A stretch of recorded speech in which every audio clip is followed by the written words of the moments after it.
Imagine a scenario where your team is playing tentatively and lets the opponent drive the action because they're worried about making mistakes. What would you say to them? Take a minute to pause the video and jot down some ideas. Here are some ideas for what you could say to help your athletes play their best.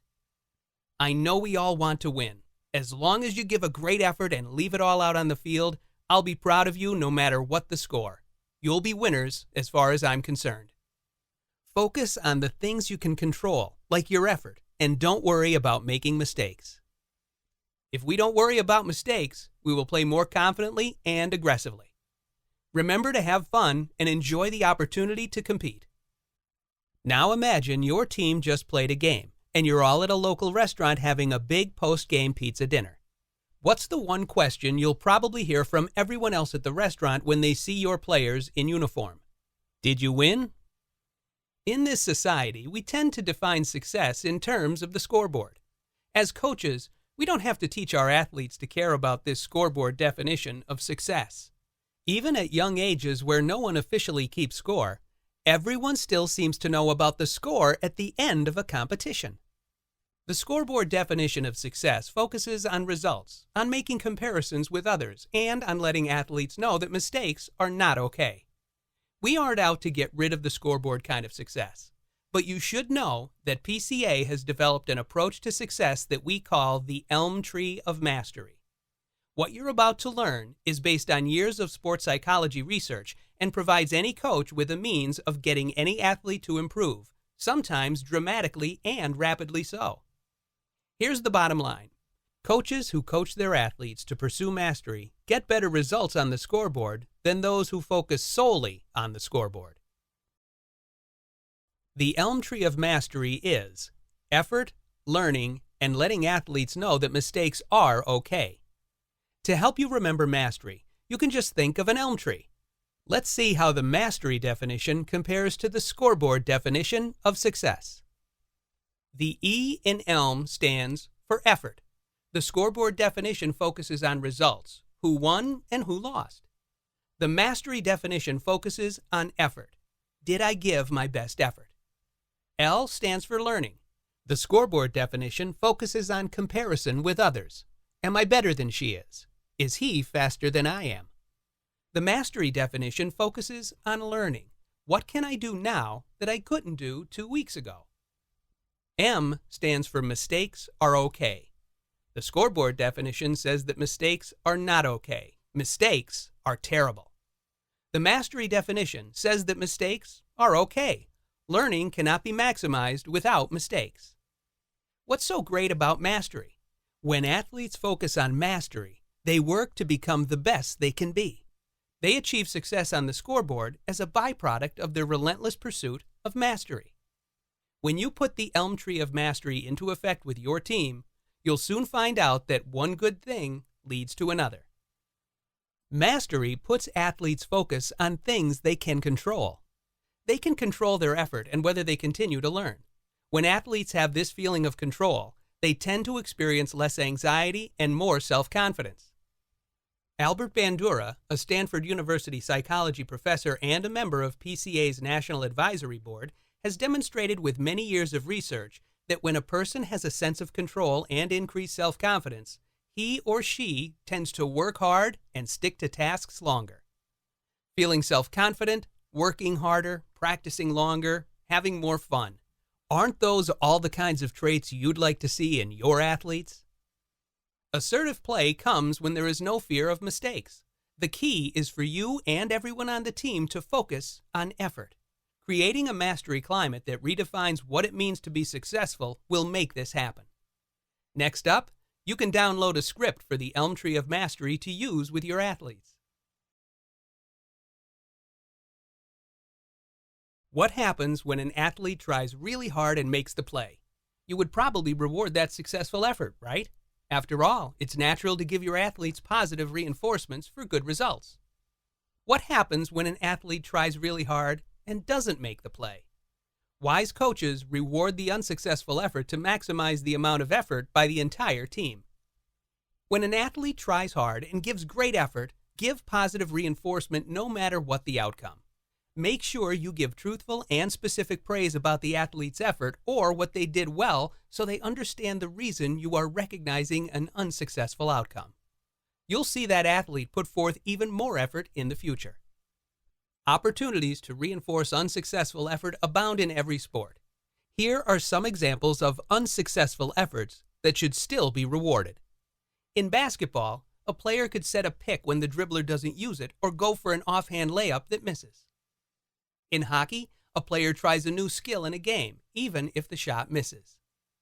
And lastly, a golfer corrects their grip on the driver despite the fact that it negatively impacts their swing at first. Here is advice from former PCA president Tina Sire about rewarding unsuccessful effort. When I was coaching high school field hockey, I'd always keep my eye on the left wing. Often she'd make runs that would be 60 yards and she wouldn't be rewarded with a ball. The right wing would go down, make a beautiful cross, center forward would come in and finish the goal. And as a coach, I felt like I wanted to reward that long run down the left wing because it pulled the goalkeeper out, it distracted the defense. Even though the left wing wasn't part of the scoring play, some people would see that as being unsuccessful, but I think it's tremendous effort that I want to reward as a coach. Next up, you can download a guide on how to maximize effort by rewarding unsuccessful effort. Carol Dweck of Stanford University, author of Mindset, The New Psychology of Success, has identified two different mindsets that have enormous implications for coaches: the fixed mindset and the growth mindset. This idea of mindsets is especially important for youth athletes who must make and react to countless mistakes as they learn a sport. With a fixed mindset, an athlete sees ability as set. Either you have talent or you don't.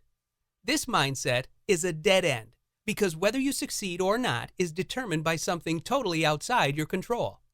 As Dweck states, people with a fixed mindset are afraid of making mistakes, so they hide them. Learning takes a backseat to looking good. With a growth mindset, an athlete believes in the ability to grow and improve, regardless of where one starts. Whether someone succeeds or not is determined by effort. This is a wonderful thought for any youth. I can get better if I work hard at it. As Dweck states, it's in the growth mindset that the whole idea of effort, learning, and confronting mistakes is inherent in the framework. Now, imagine one of your athletes has just done something well. Dweck's research offers clear guidance on giving the right kind of feedback that promotes a growth mindset. An example of wrong feedback is, "Wow, that was a great play. You've got talent." On the face of it, this seems like great feedback. The problem is that this focuses on talent rather than effort, which reinforces the fixed mindset and the idea that the athlete has little control over their development. An athlete who focuses on talent believes that new skills should come easily if you have talent. When they don't, athletes with a fixed mindset tend to get discouraged and even quit. An example of correct feedback is, "Wow, that was a great play. You've really been working hard and it's paying off." This reinforces the growth mindset and the idea that good play is a result of effort. The athlete is more likely to try harder in the future when faced with a tough challenge.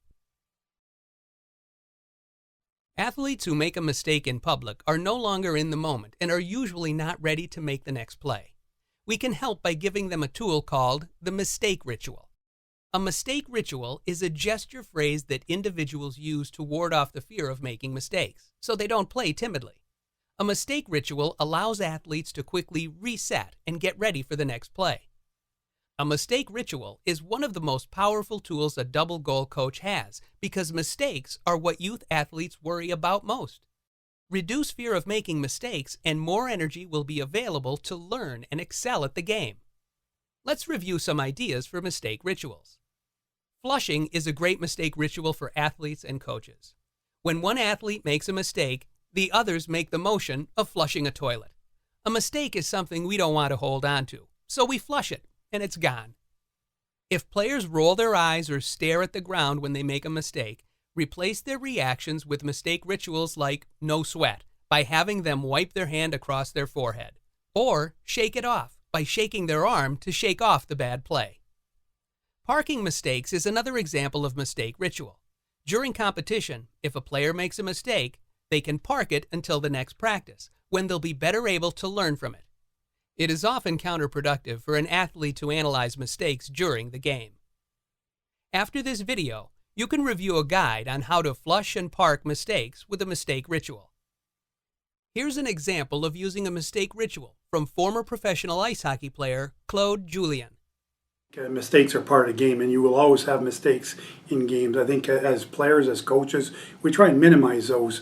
But when they do happen in the game, the biggest thing to do is you don't have to necessarily correct them right away. There's a lot of times the player knows what he's done wrong, but if you are going to correct, it's important also to leave them with a positive message. And we tell a lot of our players, we use the term release and reload. In other words, you get back to the bench, you release the negative thoughts of your mistake, and you reload with positive thinking, so that when you do go back on the ice, you're not dragging that thought of your last shift with you, but yet you're thinking about what you want to do moving forward, and how well you want to play from there on in. So important to what I use the term release and reload in a game.